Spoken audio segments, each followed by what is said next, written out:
Boa noite, queridos irmãos. Estamos aqui reunidos para mais uma palestra, né?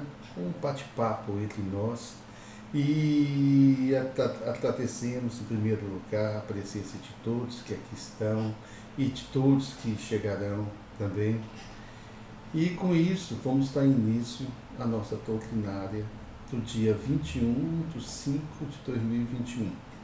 Nosso tema hoje é sobre reuniões cristãs. Ele foi extraído do livro Caminho, Verdade e Vida, né, que é o capítulo 9 de 180 capítulos. E esse livro ele foi psicografado, né, através de Chico Xavier, em 1945, pelo espírito de Emmanuel. Em primeiro lugar, gostaria que todos nós pudéssemos nos encontrarmos melhor para a nossa prece inicial, para a nossa abertura dessa reunião cristã, né, que estamos realizando. Então, vamos respirar com profundidade e deixar todas as preocupações, deixar as dúvidas e os infortúnios, né, que ficam tentando nos deslocar dos nossos pensamentos e nos concentrarmos nesse momento, nesse local. Pai amado, Pai querido, querido Jesus, pedimos a presença de todo esse amor maravilhoso que o Senhor sempre nos concedeu, sempre nos mostrou, sempre nos incentivou através de seus exemplos e através do seu caminhar, Jesus, conosco aqui na terra.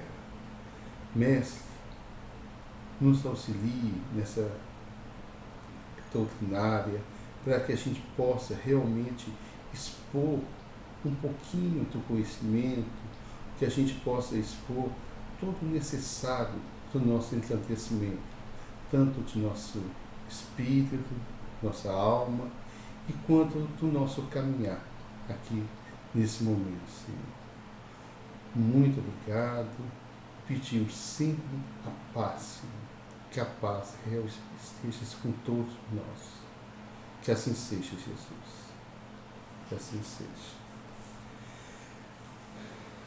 Nós vamos iniciar justamente com uma passagem, né, que está nesse capítulo de João, capítulo 20, versículo 19. Chegada, pois, a tarde daquele dia, o primeiro da semana, e cerrada as portas da casa onde os discípulos, com medo dos judeus, se tinham ajuntado, chegou Jesus e pôs-se no meio deles e disse-lhes: paz seja convosco. Como de costume, Emmanuel sempre extrai um versículo, um capítulo da Bíblia Sagrada, da Bíblia Cristã, para iniciar os seus textos.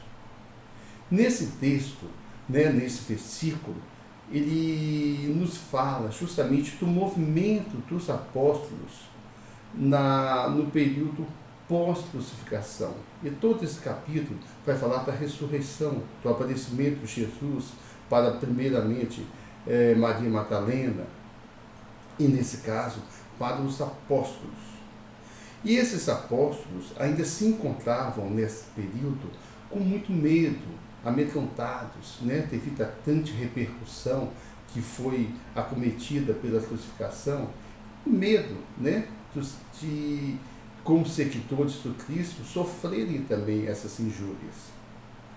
Então, ele nos diz também que eles tiveram o cuidado de cerrar as portas, né, de fechar as portas e de se isolarem, né, cerrar as portas da casa, né, e tem um significado muito bonito, muito forte isso, né, para todos nós, que é justamente a necessidade que temos de nos proteger né, de qualquer tipo de interferência, de qualquer tipo de descuido que possa nos tirar da presença de Jesus, do encontro com Jesus.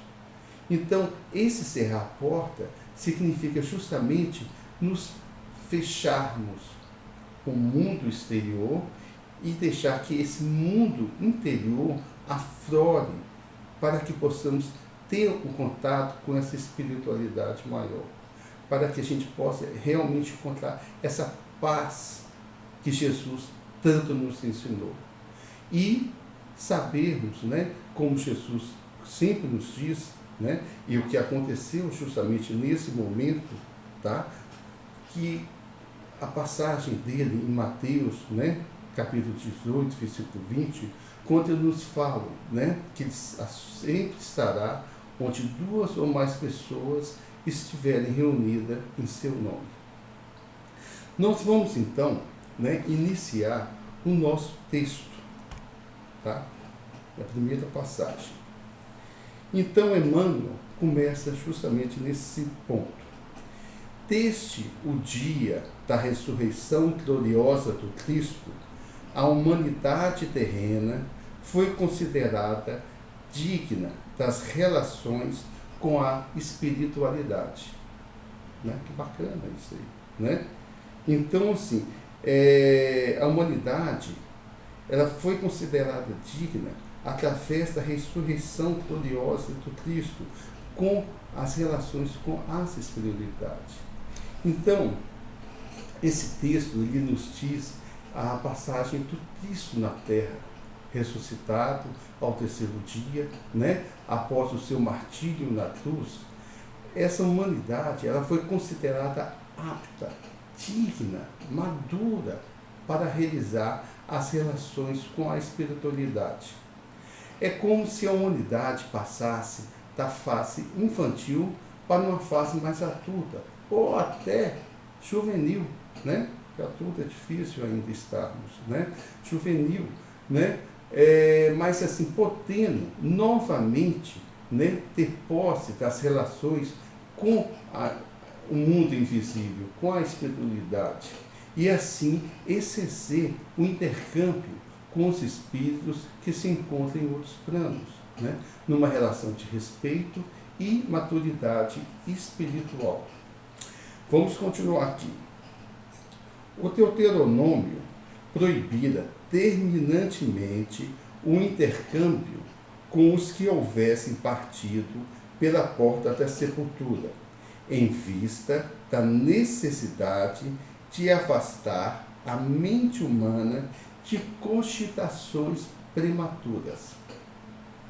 Quem é o Deuteronômio? O Deuteronômio ele é um dos 5 livros escritos ou codificados, né, por Moisés, e o Deuteronômio seria o 5º livro da Torá, que seria a primeira seção da Bíblia hebraica e parte também do Antigo Testamento, da Bíblia cristã. Neste livro, Moisés ele proíbe terminantemente o intercâmbio com os espíritos, o uso da mediunidade, que já se fazia, né, há muitos séculos, tanto que ele proibiu, sinal que já existia. Tá? Pois nessa época a civilização não usava a mediunidade com os fins de aprimoramento espiritual, com a finalidade do enriquecimento moral. Pelo contrário, como nos fala assim no Evangelho segundo o Espiritismo, no capítulo 26, do item 9. Deixa eu ler aqui para nós. No período de Moisés, a mediunidade servia como um tráfico de explorações degenerado em abuso, explorado por charlatanismo, a ignorância, a credulidade, a superstição, o que motivou a proibição por Moisés. E até hoje nós encontramos, né, pessoas que alegam que ser a mediunidade tipo um talento, né, um trabalho adquirido, né, ou por estudo que teve, pequeno estudo que teve, né? E que se sentem no direito da exploração comercial ou moral. Continuando nesse capítulo, né, em 6,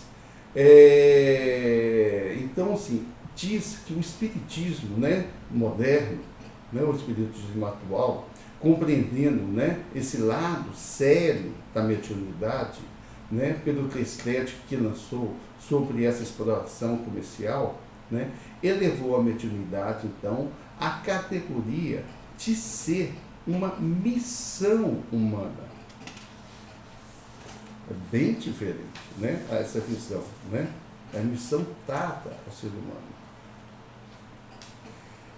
No caso aqui, tem uma passagem também bem interessante que eu achei, né, e registrei, que é da Revista Espírita, datada de outubro de 1863, onde, através de Simeão, tá? Mensagem de Simeão, o Espírito Simeão, Kardec nos escreve, né, dizendo que assim, Moisés, né, disse aos hebreus na época, né, não enforqueis os mortos. E Simeão simula essa passagem como se a gente falasse para as crianças, né, não toqueis no fogo, não se queimem, né, vocês não estão preparados ainda para isso. Então, quando Moisés trouxe aos hebreus uma lei que pudesse tirá-los do estado de escravidão que estava no Egito, em que viviam, né, a reavivar neles a lembrança de seu Deus, que haviam esquecido, né, foi obrigado a dosar essa capacidade, né, essa luz de divisão, a ciência e a capacidade de entendimento deles. Seguindo para o nosso texto, gente. Entretanto, Jesus, assim como suavizara a lei da justiça inflexível com o perdão de um amor sem limite, aliviou as determinações de Moisés, vindo ao encontro dos discípulos saudosos. Eu extraí também do Evangelho segundo o Espiritismo, no capítulo 1, no item 3, e ele nos orienta o seguinte: Jesus não veio destruir a lei, quer dizer, a lei de Deus. Ele veio cumpri-la, quer dizer, desenvolvê-la, dar-lhe seu verdadeiro sentido e a apropriar ao grau de adiantamento dos homens. Quanto às leis de Moisés, propriamente ditas, ao contrário, ele as modificou profundamente, seja no fundo ou seja na forma. Então, a vinda de Jesus está a serviço do cumprimento da lei de Deus, no tocante aos deveres para com este, né, para com Deus e para com o próximo. São princípios norteadores de sua doutrina de amor. Assim sendo, a lei divina, contida também nas leis mosaicas, serão apresentadas pelo Mestre Jesus aos homens em seu verdadeiro sentido. Tem também um artigo bem interessante na Revista Espírita de 1863, de outubro também, de Kardec, que ele nos exemplifica, né, assim, uma passagem também dessas mudanças, né, desse paradigma que Jesus veio fazer nas leis disciplinares de Moisés, que há uma diferença entre as leis disciplinares e as leis divinas, né, as leis de Deus, a lei de Deus. Tá? Então ele nos diz que Jesus, né, nos seus discursos ali, ele colocou que Moisés vos disse, né, dente por dente, olho por olho, e eu, Jesus, né, vos digo, tá, fazei o bem aos que vos querem mal, bendizei ao que vos amaldiçoam, perdoai aos que vos perseguem. Então, na época de Moisés, a lei era praticada sem essa visualização do perdão, né? Pelo contrário, se alguém o ferisse, né, esse deveria ser castigado com o mesmo ferimento, com a mesma moeda, né? Ou até muito mais severamente. Então Jesus veio modificar essas leis mosaicas, leis de Moisés, né, disciplinares, divulgando e exemplificando a lei do amor e a lei do perdão. E Jesus, ele falava a espíritos também nesse período, né, mais adiantados que no período de Moisés. Tá? Como nós hoje, né, já somos bem mais adiantados, né, por mais que possamos não achar, do que o período também de Jesus. Né? Porque cada momento cabe o seu devido conhecimento. A cada momento será dado o conhecimento. Voltando ao texto, tá? Vamos aqui. Cerrada as portas para as vibrações tumultuosas dos adversários gratuitos não perturbassem o coração dos que anelavam o convívio divino, eis que surge um mestre muito amado, dilatando as esperanças de todos na vida eterna. Desde essa hora inolvidável, estava instituído um movimento de troca entre o mundo visível e o mundo invisível. Né? Então, se desde essa hora inesquecível, né, do aparecimento de Jesus, da presença de Jesus entre os apóstolos, né, foi instituído um movimento de troca, tá, entre o mundo visível e invisível. Então, né, o que nos diz? Né? Que cerrando as portas para as vibrações tumultuosas, ou seja, se dispondo dos medos, das dúvidas, ameaças que podem nos afligir, né? Nos afastando do convívio divino, surge a esperança do Mestre muito amado. Então, esse momento, ele traduz toda a esperança da humanidade, na certeza da existência da vida espiritual.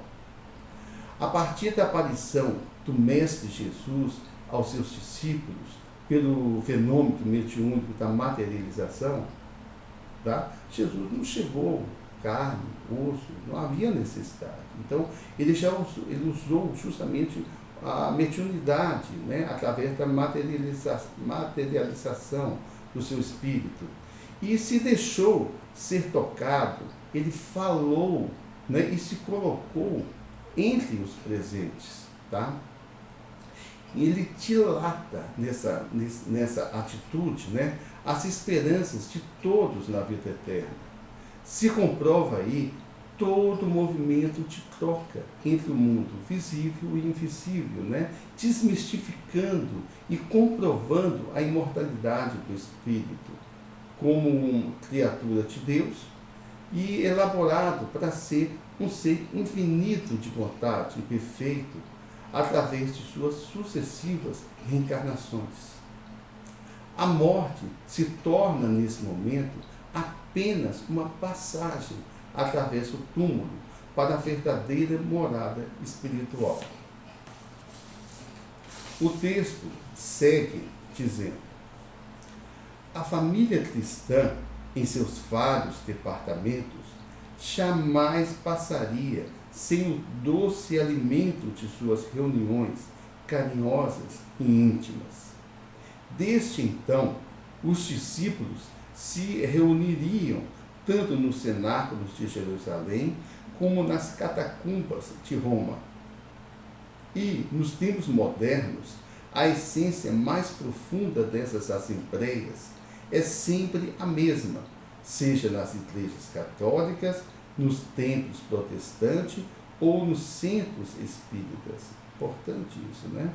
A essência mais profunda, né, dessas empresas é a mesma, tanto nessas igrejas católicas, protestantes ou espíritas. Né?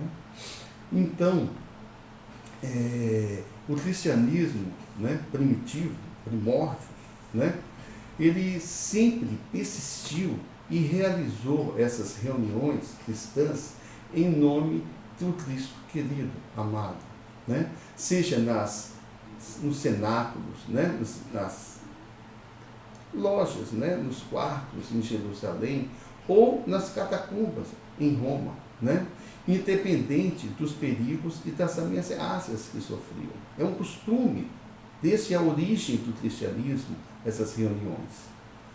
E temos hoje, né, esse privilégio, em especial, falando aqui do Brasil, né, a felicidade de podermos manifestar nossas crenças, né, e assim através dos cultos e ações religiosas, que podem ser católicas, protestantes, espíritas, né, e podermos manifestar a nossa essência mais profunda, que é a aproximação espiritual com Deus.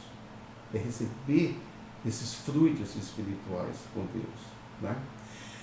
Na doutrina espíritas, né, com o culto no lar que nós fazemos, né, nós podemos reunir a família através das leituras edificantes do Evangelho, permitindo compartilhar as suas grandezas, né, com todos os familiares. E as doutrinárias também, nas casas espíritas, são formas de reuniões cristãs, né, que nos aproximam dos ensinamentos do nosso guia maior.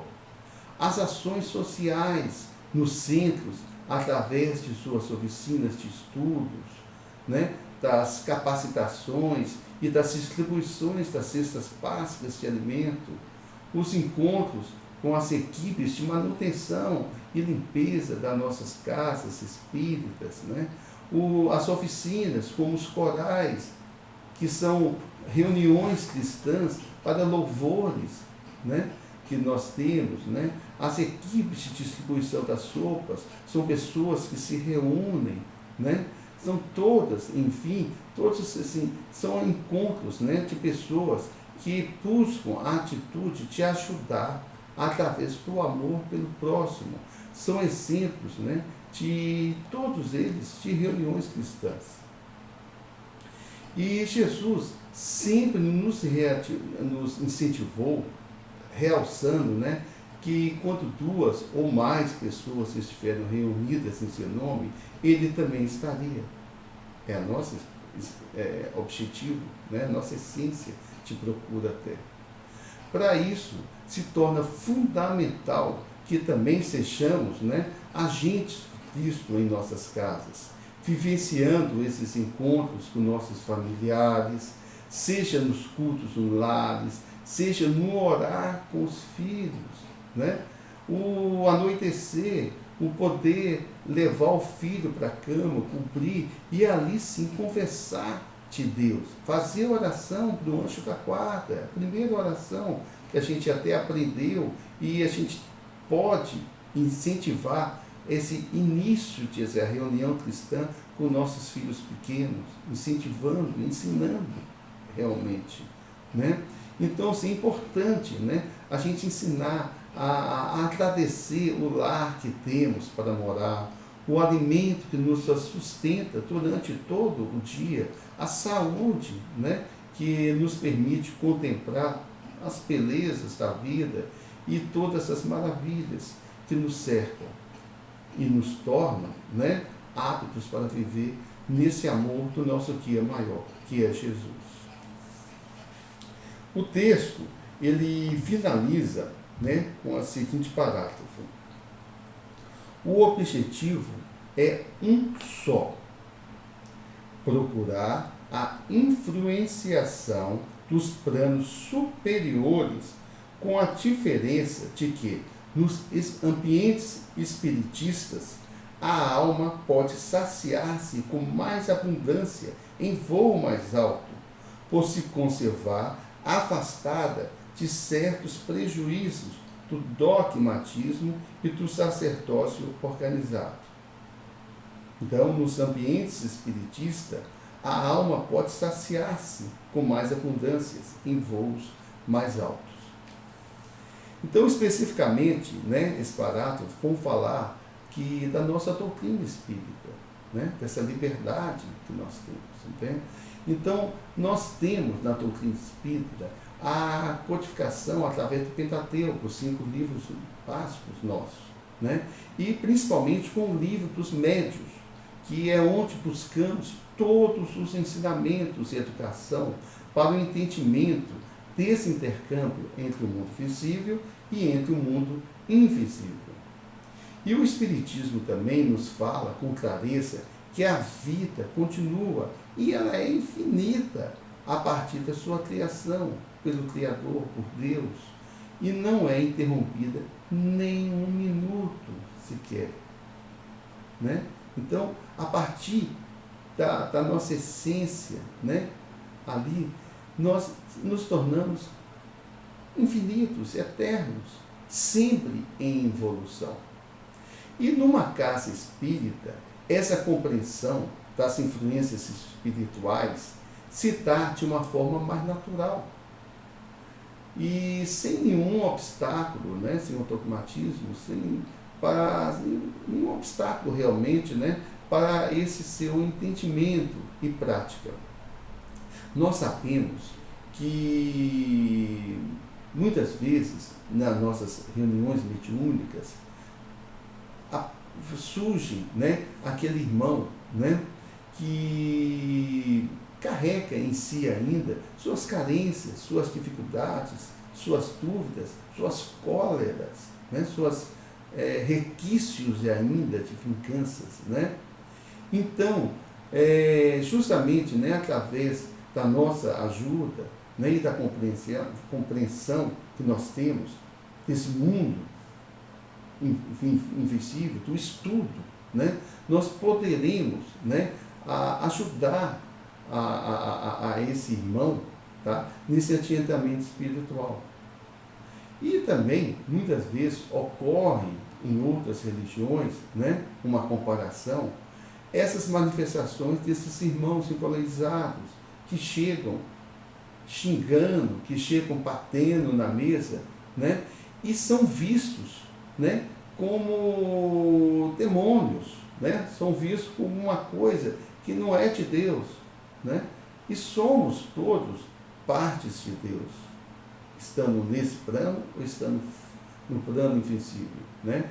E assim, por essa falta de conhecimento ainda, se perde a grande oportunidade em auxiliar o irmão com essa necessidade do aprimoramento espiritual. Então, é quando Emmanuel nos diz que no Espiritismo a alma pode saciar-se com mais abundância, em voos mais altos. Isso porque nós temos uma maior abertura para o conhecimento e o estudo do que ocorre no plano espiritual, né? Isso através do nosso aprofundamento do estudo, da mediunidade e da compreensão de que somos espíritos, sempre em evolução, seja nesse plano terreno material, né, onde ainda utilizamos a roupagem carnal, né, estamos ainda fixos aqui, ou também no nosso retorno ao plano espiritual, onde nos vemos livres desse encontro. Então, para isso se torna necessário um contínuo aprimoramento através dos estudos, né, e da prática nos fundamentos, no nosso caso espíritas, né, e no convívio entre nós. É a necessidade, né, dessas reuniões, né, cristãs. Então, que possamos sempre nos preparar. É uma doutrinária, é uma reunião mediúnica, é um encontro coral, falando, né, propriamente dito, o preparo das cestas básicas, o preparo da sopa, que possamos realmente cerrar as portas externas e nos entregarmos realmente a essas reuniões cristãs, com o objetivo de absorver toda a grandeza espiritual que nos acolhe, que nos sustenta, que nos acalma, né? Então, que possamos realmente fazermos as nossas reuniões cristãs dentro do nosso lar, com nossos filhos, com nossos pais mais velhos, né? Com as nossas esposas, com os maridos, porque como Jesus nos fala, né? Onde estiver 2 ou mais pessoas, eu estarei entre vocês. E com isso, gente, nós vamos encerrar essa nossa doutrinária, vamos agradecer mais uma vez a Jesus através da nossa prece, tá? Pequena prece, e desejar a todos, né, muita paz. Jesus, agradeço de coração especial pelo privilégio que eu tive dessas leituras, desse conhecimento, dessa oportunidade, Senhor, de estar aqui falando um pouco de Ti para nossos queridos irmãos. Que todos nós sempre possamos nos engrandecer através do nosso conhecimento, através do estudo, através do alto amor e principalmente do amor ao próximo.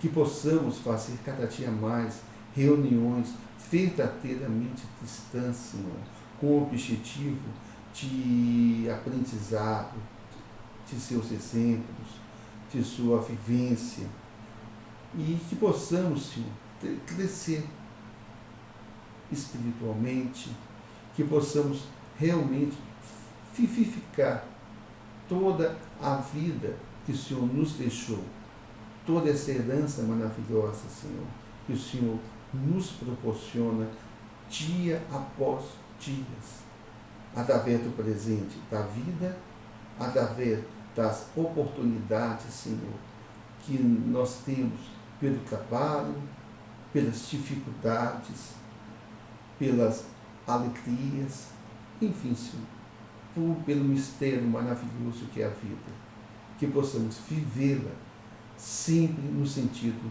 maior do amor, e que assim seja. E como Jesus falou aos apóstolos, que a paz esteja contigo. Muita paz, gente. Obrigado a todos, tá? Tchau.